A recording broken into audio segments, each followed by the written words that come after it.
सभी दोस्तों को नमस्कार। अब यहाँ पर हम लोग स्टार्ट करने वाले हैं 71 नंबर क्वेश्चन से। पहला प्रश्न है आप लोगों के सामने कि निम्न में से कौन सा कथन जो है भाषा के बारे में सही है।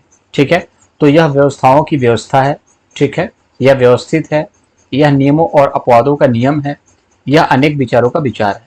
तो भाषा के बारे में अगर देखोगे तो यह व्यवस्थाओं का व्यवस्था है। जैसे कि सबसे पहले क्या होता है वर्ण, फिर इसके बाद क्या होता है शब्द, शब्द के बाद क्या हो जाएगा आपका वाक्य। ठीक है, तो ये क्या है, एक व्यवस्था ही तो है, शब्दों की व्यवस्था। जैसे वर्ण को व्यवस्थित कर करके शब्द बनाया जाता है, शब्दों को बना करके वाक्य, वाक्यों को मिला करके पैराग्राफ, पैराग्राफ को मिला के पार्ट, पार्ट को मिला करके एक पूरी पुस्तक बना दी जाती है। तो एक व्यवस्थाओं का व्यवस्था है। आंसर नंबर फर्स्ट जो होगा राइट आंसर। दूसरा प्रश्न है कि भाषा को सर्वोत्तम तरीके से कैसे सीखा जा सकता है। तो संदर्भों में, पृथकता से, वर्णमाला के क्रम में, जब शब्द एक दूसरे एक एक करके प्रस्तुत किए जाए। तो भाषा को सर्वोत्तम, देखिए सीखने के तरीके नहीं बात करी जा रही है यहाँ पर, सही सही तरीके में सीखने की बात की जा रही है। तो सर्वोत्तम मतलब कि सबसे उत्तम जो तरीका है वो क्या है। ठीक है, भाषा तो आप कैसे भी सीख सकते हैं भाई। ठीक है, लेकिन सबसे उत्तम तरीका जो होता है वो भाषा के ना कॉन्टेक्स्ट में सीखा जाता है। ठीक है, जैसे कि संदर्भ में, जैसे कि वो चीज सीखिए जो भाषा से ही रिलेटेड है, तभी जाकर के चीजें आप सीख पाएंगे। ठीक है, जैसे कि अंग्रेजी के बारे में क्या बोला जाता है, इंग्लिश तभी सीख पाओगे जब इंग्लिश बोलोगे। ठीक है, अब दिन भर हिंदी बोलते हो और इंग्लिश के 4 सेंटेंसेस को बोलना स्टार्ट करते हो। ठीक है कि कोई भी यूट्यूब पे रैंडम 10 वीडियो देखा आपने कि कैसे एक हफ्ते में बोले, 10 दिन में बोले, या फिर ये 10 सेंटेंसेस आपकी जिंदगी बदल देगा। इस तरीके की अगर चीजें आप देख रहे हो सिर्फ और अप्लाई नहीं कर रहे हो, आप उस कॉन्टेक्स्ट में चीजों से बात नहीं कर रहे हो, तो आप चीजें नहीं सीख सकते। भाषा सीखने के लिए क्या होगा, आप उस कॉन्टेक्स्ट में आप बात करते रहे, ज्यादा से ज्यादा प्रैक्टिस करें, तब जाकर के चीजें आती है। तो आंसर नंबर फर्स्ट होगा, अगर कॉन्टेक्स्ट में बात करते हो तभी सीख पाओगे। वर्णमाला का क्रम देखोगे, क आया, ख आया, ग आया, उसके बाद च आया, छ आया, तो फिर एक एक करके अगर देखोगे कि किसी भी शब्द को एक एक करके अगर आप पढ़ोगे तो भाषा कैसे सीखोगे। तो भाषा सीखने के लिए शब्दों को नहीं और किसी चीज को अलग करने की जरूरत नहीं है, उसके कॉन्टेक्स्ट में अगर चीजों को देखोगे तो आंसर नंबर फर्स्ट सही होगा, भाषा तभी आएगी। चलिए, भाषा अधिगम में निदानात्मक परीक्षण का क्या उद्देश्य है।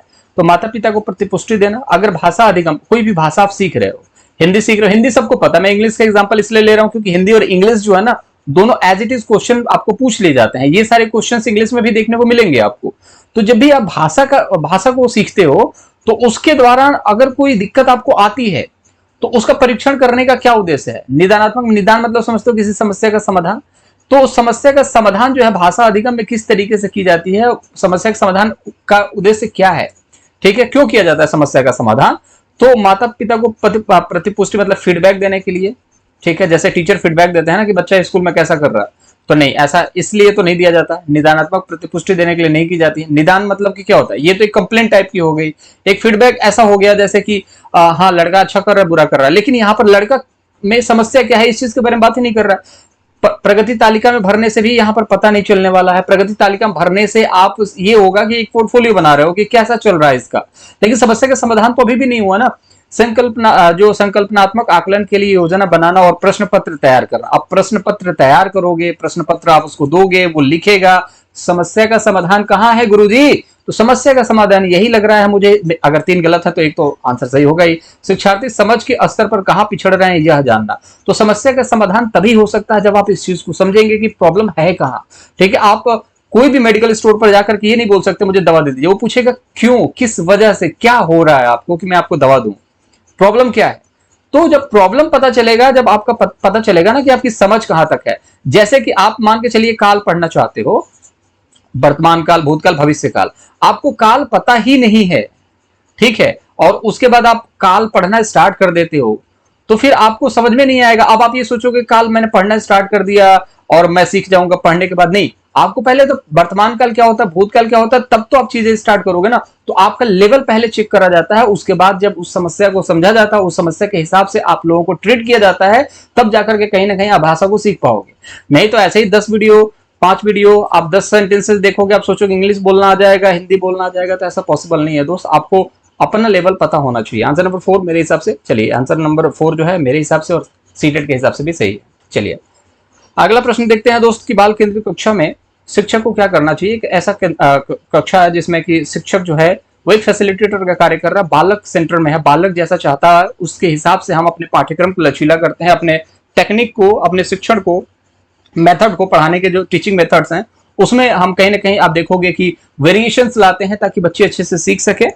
तो एक शिक्षक को क्या करना चाहिए, विद्यार्थियों की सुविधा के लिए पूरे पाठ को एक एक वाक्य को समझाना चाहिए।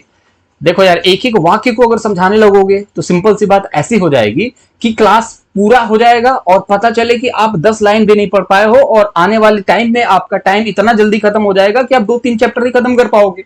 तो फिर कैसे होगा, नहीं हो पाएगा। एक एक वाक्य को नहीं समझाना, बच्चे इतने बेवकूफ नहीं है कि एक एक वाक्य समझाओगे आप। प्रश्नों के उत्तर लिखवाने चाहिए ताकि विद्यार्थी को आसानी हो। ये तो बहुत ज्यादा पहले हुआ करता था, लेकिन अब ये सारी चीजें नहीं देखने को मिलती है। प्रश्न के उत्तर लिखवाने नहीं लिखवाए जाते हैं और ये सारी चीजें बहुत ही ओल्ड फैशन हो चुका है और सिंपल सी बात है कि इससे फायदा भी नहीं होता है। आपने बहुत सारे यूट्यूब पर भी देखा होगा कि लोग लेक्चर बोलने के बाद बोलते हैं कि लिखो। आज इतना स्टडी मटेरियल है, लिखने की जरूरत नहीं है। कोई भी आकर के आपसे ये बोल देगा कि नोट्स बनाओ, नोट्स बनाने की आज की रिक्वायरमेंट नहीं है दोस्त। ठीक है, जो भी लोग बुक पढ़ते हैं उनके पास बहुत ज्यादा ज्ञान होता है। रीजन, क्योंकि वो पढ़ना जानते हैं। नोट्स बनाने से नहीं, नोट्स पढ़ने से आपका सिलेक्शन होता है। तो आप किताबें पढ़िए, इतने सारे नोट्स अवेलेबल हैं, पीडीएफ अवेलेबल हैं, उसको पढ़िए। जरूरी नहीं अपने नोट्स से ही आपका सिलेक्शन होगा। बातें तो यार देखो, बोलने के लिए बहुत सारी चीजें हैं कि अपने नोट्स बनाओगे तो अपने नोट्स खुद समझ में आएंगे। अरे ऐसा नहीं है दोस्त, आप इतने समझदार हो, आप किसी और के नोट्स से भी पढ़ करके सीख सकते हो। ऐसा नहीं है, वो तो एक कहने वाली बात होती है जो सुनने में अच्छा लगता है, अपना अपना अपना तो मेहनत करने के लिए बोला जाता है। बट अगर नहीं कर सकते, लिखना अच्छा नहीं लगता, दूसरे के नोट से भी आप पढ़ सकते हो, कोई दिक्कत वाली बात नहीं है।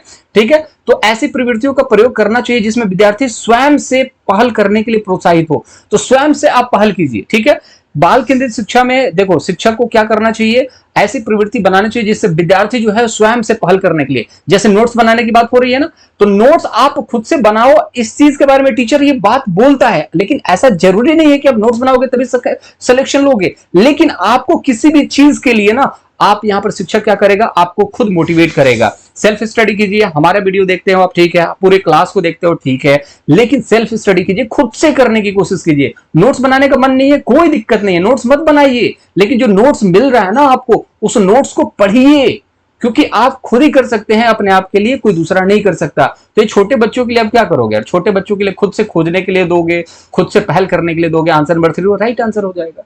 ठीक है, चलिए अगला प्रश्न देखते हैं। रचनावादी कक्षा, जिसमें आप देखोगे कि क्रिएटिव बच्चे जो होते हैं, भाषा अधिगम किस पर आधारित होता है। तो एक क्रिएटिव क्लास है जिसमें भाषा को सिखाया जाता है। तो किस पर ज्यादा जोर दी जाती है, व्याकरण पर तो बिल्कुल जोर नहीं दिया जाता। भाषा सीखने के लिए व्याकरण बहुत इंपॉर्टेंट, मतलब ना के बराबर इंपॉर्टेंट है। जब हम कभी भी आप जाओगे ना किसी भी इंग्लिश सीखने वाले इंस्टीट्यूट में, तो वो भी एक लैंग्वेज है, तो उसमें ना ग्रामर सिखाया जाता है। लेकिन दोस्त, ग्रामर सीखने से नहीं आएगी भाषा कभी भी। और वो लोग ये बोलेंगे आपसे, मैक्सिमम लोग ये बोलते हैं कि पहले ग्रामर बेसिक तो जानो। आपने जब बचपन में हिंदी सीखा या अपनी मदर टंग सीखी, कोई भी ग्रामर की जरूरत नहीं थी। भाषा जो आती है बोलते बोलते, अभ्यास करने से आती है। चलिए, इस ऑप्शन में कहीं ना कहीं दिखेगा, पुस्तकों को पढ़ करके नहीं, कोई भी किताब ले लो, 10 दिन में, 15 दिन में, 20 दिन में आप इंग्लिश बोलना सीख जाओ, 1 महीने में, ना जी ना, ऐसा पॉसिबल नहीं है। यह मान्यता है कि भाषा तभी सीखी जा सकती है जब शिक्षक भाषा को विद्यार्थी सिखाए, ऐसा नहीं है। विद्यार्थियों के पूर्व अनुभवों को आधार बनाकर प्रामाणिक कार्यों को द्वारा नवीन ज्ञान को खोजकर, तो भाषा को ऐसे सिखाया जा सकता है, उनके पूर्व अनुभवों का आधार बनाया जाए, प्रामाणिक कार्यों द्वारा नवीन ज्ञान की खोज की जाए। तो सिंपल सी बात है, अब नवीन ज्ञान की खोज में लगा हुआ है बच्चा, ठीक है, इसके अंदर मोटिवेशन आएगा, कुछ नया सीखना चाहता है, तो कुछ ना कुछ ये करना स्टार्ट करेगा। पूर्व अनुभव इसके क्या कहते हैं कि बिना ग्रामर के भी आप चीजों को सीख सकते हो। सिर्फ और सिर्फ क्या करना है, आपको प्रैक्टिस करना है। जैसे एक छोटा बच्चा 2 साल का है, बोलते बोलते थोड़ा बहुत घबराता है, बबलाता है, उसके बाद बोलना स्टार्ट कर देता है। तो आप भी ऐसे ही करोगे, शुरू शुरू में कॉन्फिडेंस लो होगा, लेकिन धीरे धीरे करके आप जानते हो कि अपने अंदर कुछ क्रिएटिविटी लाना है, अपने अंदर कुछ ट्रांसफॉर्मेशन लाना है। तो आप क्या करोगे, पुराने जो अनुभव हैं, जिस तरीके से लोग सीखते हैं, उन अनुभवों को इकट्ठा करोगे और नए ज्ञान की खोज में, नए लैंग्वेज की खोज में आप उस चीज को अप्लाई करोगे। राइट आंसर, आंसर नंबर 4 होगा, तब जाकर के आपका भाषा का अधिगम कंप्लीट होगा। Answer number 4 right answer. अगला प्रश्न देखेंगे, बोली और लहजे के बारे में कौन सा कथन सही है। तो बोली वास्तविक भाषा संबंध रखती है, बिल्कुल फैक्ट है। अगर कोई आपकी भाषा है, उसको बोला जाता है आपकी बोली बहुत अच्छी है या आपकी बोली अच्छी नहीं है, अपनी बोली सुधारिए। तो सिंपल सी बात है, बोली जो है भाषा से संबंध रखती है, लेकिन लहजा जो है भाषा की कैसी बोली जाती है, इस चीज के बारे में बात की जाती है। तो बोली अपनी सुधारिए, और बोली अपनी सुधारिए इस चीज के बारे में बोला जाता है। तो बोली होगी, एक भाषा है, मतलब कि आप किस भाषा का इस्तेमाल कर रहे हैं। अपनी भाषा को सुधारिए। तो जो भाषा को सुधारिए, जो अपनी बोली को सुधारिए बोला जाता है, उसको बोला जाता है लहजा। ठीक है, तो बोली एक भाषा से संबंध रखती है, लेकिन लहजा कैसे बोला जाता है उस तरीके से संबंध रखती है। आंसर नंबर फर्स्ट जो होगा वही राइट आंसर होने वाला है। आगे कहीं हमें देखने की जरूरत है ही नहीं।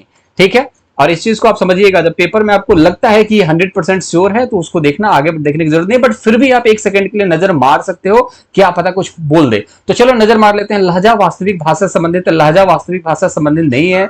लहजा एक ही भाषा के विविध रूप है? नहीं भाई, ये तो बोलने का तरीका है, जैसे बोलते नहीं है बोलने का लहजा उसका बहुत खराब है, अच्छे के लिए नहीं। बोला जाता है कि वो तो अच्छा बोलता है, लेकिन खराब में जब देखा जाए तो उसका लहजा बहुत खराब है बोलने का। ठीक है, तरीके से नहीं बोलता। तो ठीक है, बोली किसी व्यक्ति के विशेष के उच्चारण का तरीका है? ऐसा नहीं है भाई, बोली मतलब कि एक भाषा है।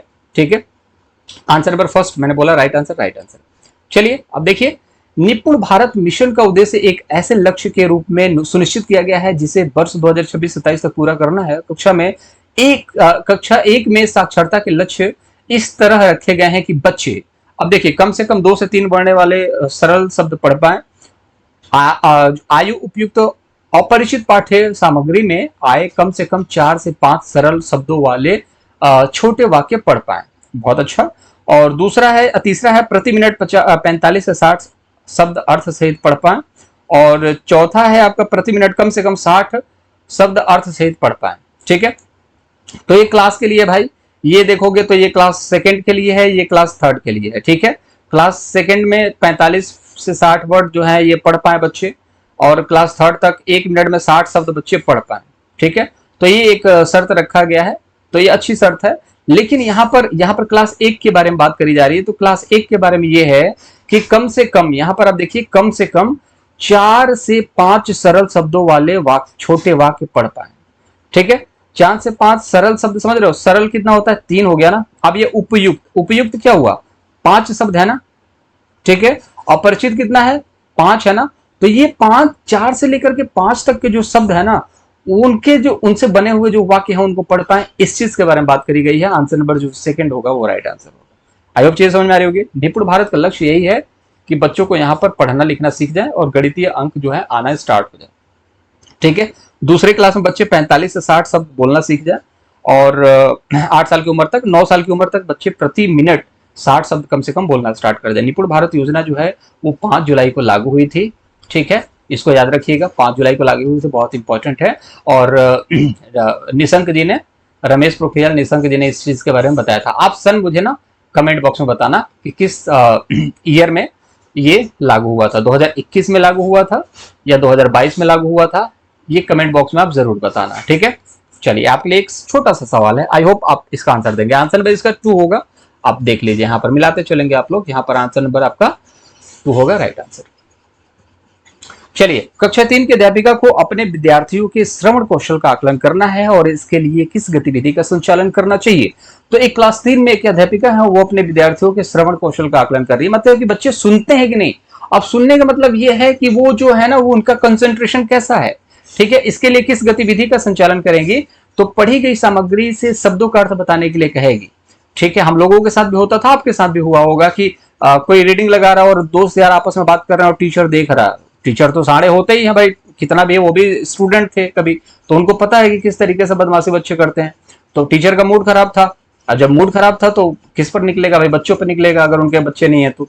अब फिर क्या हुआ कि देखा कि हाँ ये 2-3 बच्चे जो है पीछे बात कर रहे हैं, तो फिर उनको रैंडम उठाया, चलो खड़े हो जाओ, हाँ इसने क्या पढ़ा, कौन सी लाइन पढ़ी, उस लाइन के बारे में बताओ, कौन से शब्द पे अभी था उस पर हाथ रख के दिखाओ। तो इन सभी चीजें, एक्टिविटी को करवाया जाता था पहले। लेकिन फिलहाल के लिए अब देखा जाए तो ये आंसर तो बिल्कुल नहीं होने वाला है कि अर्थ बताने के लिए यहाँ पर बोला जाए। तो अर्थ बताने के लिए तो भाई कुछ भी नहीं होने वाला यहाँ पर, इस चीज को समझिए।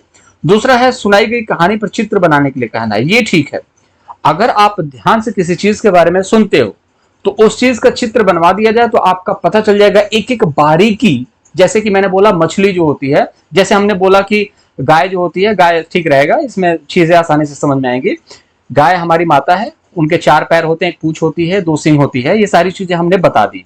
उसके बाद हमने बोला कि खड़े हो जा राम, अब बताओ इस चीज के बारे में कि हमने किस चीज के बारे में कहानी सुनी है, उसका चित्र बना के दिखाओ। तो उसने देखा कि हाँ गाय है, ठीक है, गाय है, उसके 4 पैर होते हैं, ठीक है, 4 पैर होते हैं, और ये गाय हो गया, ठीक है। ठीक है, अब थोड़ा बन नहीं पाएगा, ठीक, 2 सिंग होता है, ठीक है, 2 सिंग होता है, चींटी टाइप का हो गया, ठीक है, चींटी मान लो, ठीक है, पूंछ है। तो ये मान के चलो कि ये गाय है, ठीक है, ये गाय है और ये चित्र के सहारे देख लिया, तो अब ये टीचर को समझ में आ जाएगा, हाँ इस बच्चे ने सुना है कि 4 पैर होते हैं, एक पूंछ होता है, 2 सिंग होता है, ठीक है ना। तो ये चीज जब चित्र के माध्यम से बता दिया, मतलब कि हाँ ये करेक्ट है, ये सुनते हैं बच्चे, कोई दिक्कत वाली बात नहीं है। बाकी ये वाले आंसर जो गलत हो जाएंगे, 4-5 वाक्यों में स्वयं का परिचय देने के लिए कहना और 3 वाक्यों में वर्णन करने के लिए कहना, इससे क्या पता चलेगा, 3 वाक्य तो कुछ भी बोल सकता है, लेकिन चित्र बनाएगा तो सारी एक एक बारीकी, कहीं पता चले उसका जो सिंह है वो छूट जाए तो भाई तुमने सुना ही नहीं, ठीक है। अगर सिंह बना दे तो मतलब कि वो ढंग से सुना है, ठीक है। आंसर नंबर सेकंड जो होगा वो आपका राइट आंसर होगा। चीजें समझ में आ रही है? तो चीजें समझ में आ रही है तो चैनल को सब्सक्राइब कर लीजिएगा दोस्त यहाँ पर, और 130 प्लस जो प्रश्न है इनको करेंगे ही। पीडीएफ यहाँ पर मिल रहा है, नोट्स भी यहाँ पर अवेलेबल है, आप जाके पढ़िए। और अगर आप पढ़ेंगे तो सिलेक्शन जो है ना सीटेट के बाद आसानी से मिलेगा, क्योंकि सीटेट अच्छे से पढ़ लिया तो सिलेक्शन होना ही है, कोई नहीं रोक सकता। एक बालिका अपनी पसंद की कहानी की पुस्तक पढ़ रही है, इस प्रकार के पठन को क्या कहेंगे? कोई भी चीज ऐसी है जो आप पसंद करते हो तो उस चीज को क्या करने वाले हो? बारीकी से पढ़ोगे, गहन पठन करोगे, सरसरी तौर पे पढ़ोगे या विस्तृत पठन करोगे? बिल्कुल सिंपल सा जवाब है, आप खुद देखो। बारीकी मतलब किसी चीज को ना बारीकी से पढ़ना, मतलब एक एक चीज, जैसे कि ताला मारते हैं ना घर में कहीं जाने से पहले, तो देखते हैं कि कहीं बंद है कि नहीं, 2 बार 3 बार खींच के देखते हैं एकदम बारीकी से, कहीं ऐसा ना हो कि बंद ही ना हो, तो वो दिक्कत हो जाती है। कोई भी फॉर्म भरते हैं तो बिल्कुल बारीकी से भरते हैं, एक एक शब्द मिलाते हैं, एक एक लेटर्स मिलाते हैं हम, ठीक है। गहन मतलब कि एकदम लग जाना, जैसे कोई गाना सुनते हैं एकदम आंख बंद करके उसके बाद लग गए हैं अपने आप में, ठीक है, मतलब गहन निद्रा में पहुंच गए। तो पढ़ने पढ़ते कोई चीज में खो जाना, ठीक है, कि मजा आ रहा है, जैसे कोई हम ऐसी चीजें पढ़ने लगते हैं जिसमें हमें मजा आता है बहुत, ठीक है, लेकिन हम उसमें बहुत खो जाते हैं, तो खोना नहीं है। सरसरी तौर पे पढ़ना, जैसे कि हम न्यूज़पेपर पढ़ते हैं, ऐसे ऊपर ऊपर से हेडिंग देख लिया, कहाँ पे शिक्षक भर्ती के बारे में कुछ लिखा है। जैसे हम लोग बचपन में क्या करते थे कि जब छुट्टियां होने, जब ठंडी आती थी तो हम लोग देखते थे डीएम का कहाँ आदेश है, डीएम ने आदेश दे दिया है कि हाँ भाई 10th क्लास बंद रहेंगे, 12th क्लास बंद रहेंगे, तो बड़ा मजा आ जाता था, ठीक है। और विस्तृत पठन ये होता है कि एकदम विस्तार से पढ़ना, तो जो चीज आपको पसंद होगी उसको विधिवत ही तो पढ़ोगे ना। तो कोई भी चीज अगर आपको पसंद है तो आप बीच में नहीं छोड़ोगे, ठीक है, आप उसको विस्तृत कंप्लीट करोगे। जैसे कोई मूवी आपको अच्छी लग रही है, तो मूवी अच्छी लग रही है तो इंटरवल के बाद चले जाओगे क्या? बारीकी से पहला एपिसोड देख रहे हो, बारीकी से पहला इंटरवल तक देखा आपने, लेकिन आप पूरा तब देखोगे जब बिल्कुल डिटेल में, जब सारी मूवी खत्म कर दोगे, उसको बोलते हैं विस्तृत। तो वो तभी हो पाएगा जब आपको वो मूवी पसंद होगी, ठीक है। तो कोई पुस्तक आपको बहुत ज्यादा पसंद होगी तो आप उसको विस्तृत तौर पे पढ़ेंगे, मतलब पूरा एकदम ए से लेकर के जेड तक पढ़ोगे, कोई दिक्कत वाली बात नहीं है। बारीकी से ये पढ़ने वाली बात हो जाती है, मैंने आपको बता दिया कि बहुत बारीकी से पढ़ना, तो बहुत बारीकी से अगर कोई किताब पढ़ोगे यार तो फिर उसमें मजा कहां से है? आप पसंद ही नहीं कर सकते, एक एक चीज देख रहे हो, आप कोई कॉपी थोड़ी चेक कर रहे हो, आप पुस्तक पढ़ो, पुस्तक को विस्तृत पढ़ो, आप 1 बार 2 बार 4 बार पढ़ो, उसमें से बहुत ज्यादा ज्ञान मिलता है। आंसर नंबर 4 राइट आंसर होगा, ठीक है। बारीकी से पढ़ने से कोई फायदा नहीं है, पुस्तकों को विस्तृत पढ़ना चाहिए, बार बार पढ़ना चाहिए। एक बार में कभी भी कोई पुस्तक बारीकी से पढ़ करके ज्ञान नहीं ले सकते, बार बार पढ़ोगे बार बार ज्ञान मिलता है, ठीक है। चलिए अगला प्रश्न है कि कक्षा 4 की अध्यापिका प्रक्रिया आधारित लेखन उपागम का प्रयोग कर रही है। कोई एक प्रक्रिया मतलब कि कोई एक्टिविटी कराई जा रही है, और लेखन पूर्व गतिविधि के दौरान वह किस युक्ति का अनुसरण कर सकती है? कोई ना कोई मैं एक प्रक्रिया करवा रहा हूं, जैसे कि लेखन अप्रोच की बात करी जा रही है। जैसे मैं आपसे कहता हूं कि निबंध लिखते हैं सारे लोग, ठीक है, क्लास 4 में हो आप लोग, मैंने आपसे बोला है कि निबंध लिखेंगे अपन लोग, ठीक है। तो आप क्या करोगे, आप निबंध लिखोगे, तो लिखने से पहले हम लोग कुछ ऐसी चीजों का करने वाले हैं अनुसरण। तो वो कौन सी चीज है जिसमें अनुसरण करेंगे? समीक्षा तो देखो दोस्त बाद में होती है, संपादन तो बाद में होता है, पुनरावृत्ति कोई मतलब नहीं बनता। पुनरावृत्ति कैसे करोगे?